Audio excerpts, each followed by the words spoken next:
तो देखिए हम लोग देखेंगे कुछ इंपॉर्टेंट वाइंडिंग्स के बारे में, ठीक है ना, सम इंपॉर्टेंट वाइंडिंग्स के बारे में।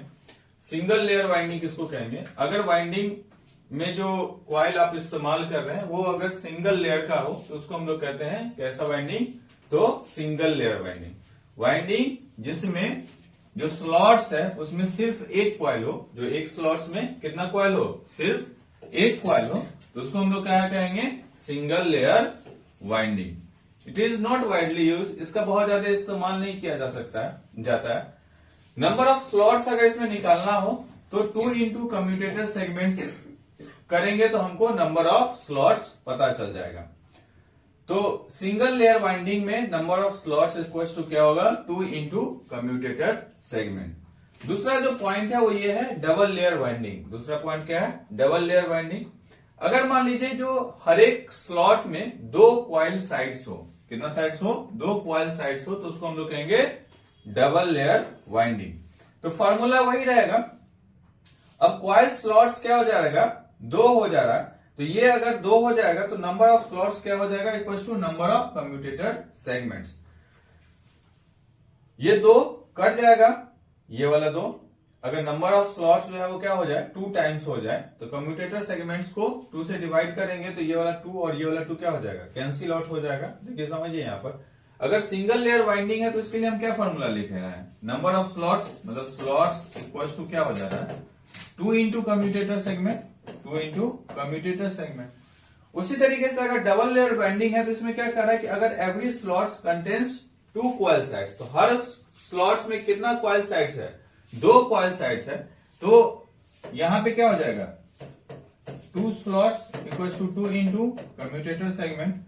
तो ये 2 और ये 2 क्या हो जाएगा? कैंसिल आउट, तो यानी कि number of slots equal to क्या हो जाएगा? Number of commutator segment. इसके बाद फिर देखिए मल्टी लेयर वाइंडिंग या फिर मल्टी कॉइल। अगर 2 से अधिक कॉइल है किसी एक स्लॉट्स में, अगर हर एक स्लॉट में every slots contains more than 2 coil sides, तो उसको हम लोग क्या कहेंगे? मल्टी लेयर या फिर मल्टी कॉइल वाइंडिंग। उसके बाद है प्रोग्रेसिव वाइंडिंग।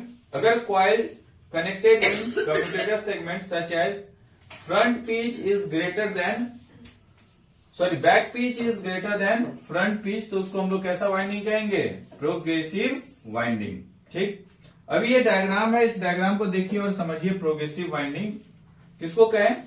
तो प्रोग्रेसिव वाइंडिंग में क्या होगा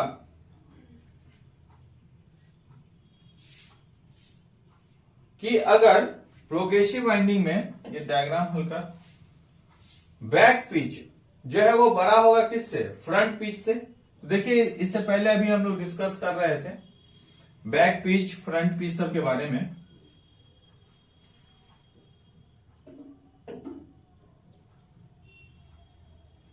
तो ये वाला जो साइड है, अगर ये 2 वाइंडिंग है, ये वाला जो साइड है इसको हम लोग कहते हैं कैसा पिच? तो बैक पिच। और ये वाला जो है इसको हम लोग क्या कहते हैं? तो फ्रंट पिच। तो बैक पिच यानी कि वाई बी जो है वो क्या दिख रहा है आपको? बड़ा दिख रहा है किससे? फ्रंट पिच से। तो इसको हम लोग कहते हैं प्रोग्रेसिव वाइंडिंग। अगर बैक पिच बड़ा हो किससे? फ्रंट पिच से, तो उसको हम लोग कैसा वाइंडिंग कहेंगे? Progressive winding.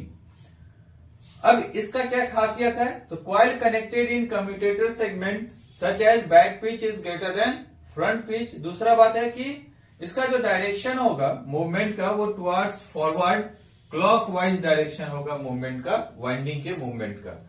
किधर? Forward direction. कैसा? तो क्लॉकवाइज। ठीक, कम्यूटेटर का जो पिच है वो कितना होगा? +1 होगा। ठीक, पिच का जो फैक्टर होगा वो कितना लेंगे? +1। तो हम लोग देख रहे हैं प्रोग्रेसिव वाइंडिंग। ठीक, प्रोग्रेसिव वाइंडिंग जैसे ही आपको आएगा कि प्रोग्रेसिव वाइंडिंग के बारे में अगर पूछा जाए तो आपसे क्या पूछा जा सकता है कि प्रोग्रेसिव वाइंडिंग के केस में बैक पिच और फ्रंट पिच दोनों इक्वल होता है? बैक पिच बड़ा होता है फ्रंट पिच से या फ्रंट पिच बड़ा होता है बैक पिच से? इस तरीके से आपसे क्वेश्चन पूछा जा सकता है। तो एकदम क्लियर ध्यान में रखेंगे प्रोग्रेसिव वाइंडिंग के केस में, ध्यान रखेंगे प्रोग्रेसिव वाइंडिंग के केस में बैक पिच हमेशा बड़ा होगा किससे? फ्रंट पिच से। ध्यान रखेंगे प्रोग्रेसिव वाइंडिंग के केस में बैक पिच बड़ा होगा किससे? फ्रंट पिच से। उसी तरीके से इसका भाई एक ठो ठीक है ना, इसका क्या है, भाई है। कौन भाई है, तो रेट्रोग्रेसिव वाइंडिंग। क्या नाम है, रेट्रोग्रेसिव वाइंडिंग। इसमें प्रोग्रेसिव वाइंडिंग का उल्टा कहानी, क्या चीज, तो बैक पिच छोटा होगा किससे, फ्रंट पिच से। बैक पिच छोटा होगा किससे, फ्रंट पिच से। डायरेक्शन इसका भी वैसा ही, टुवर्ड्स फॉरवर्ड ही, लेकिन फर्क क्या, तो ये फर्क हो जाएगा इसका डायरेक्शन। उसका डायरेक्शन था क्लॉकवाइज और इसका डायरेक्शन कैसा हो जाएगा, तो एंटी क्लॉकवाइज।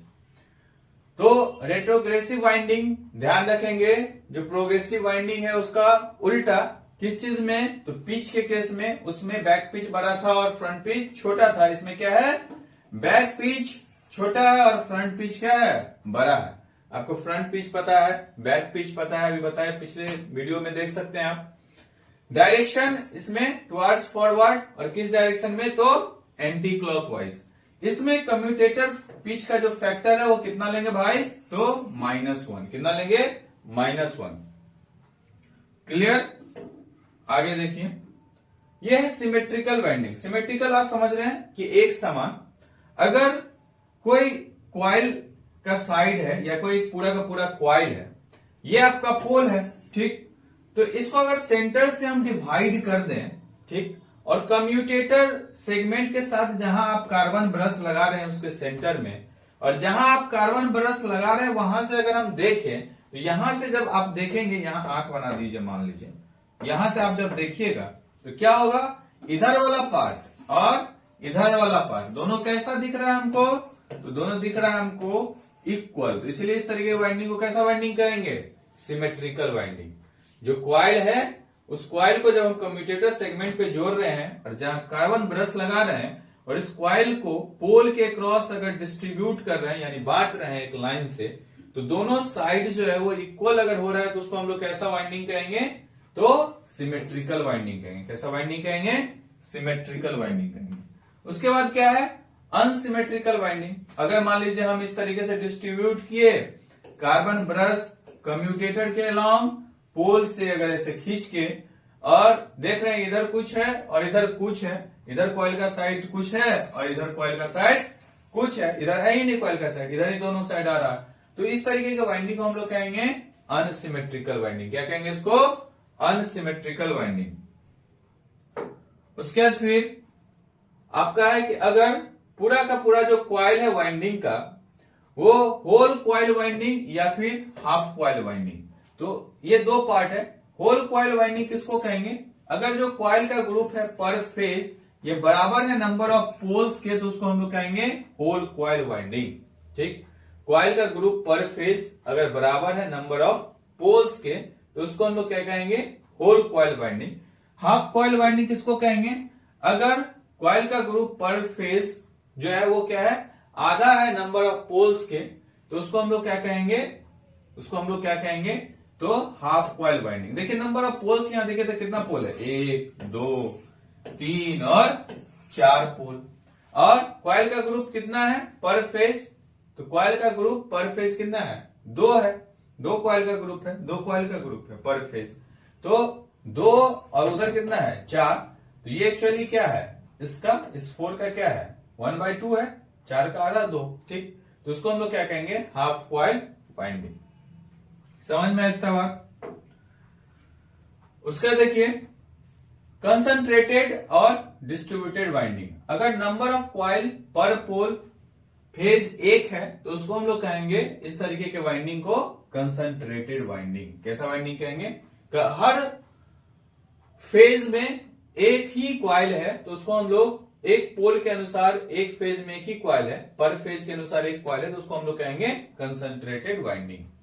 उसके बाद है डिस्ट्रीब्यूटेड वाइंडिंग। अगर नंबर ऑफ क्वाइल पर पोल पर फेज इज मोर देन 1, तो उसको हम लोग क्या कहेंगे, डिस्ट्रीब्यूटेड वाइंडिंग। अगर एक से अधिक पर पोल या फिर पर फेज क्वाइल की संख्या, तो उसको हम लोग कहेंगे डिस्ट्रीब्यूटेड वाइंडिंग। ठीक है,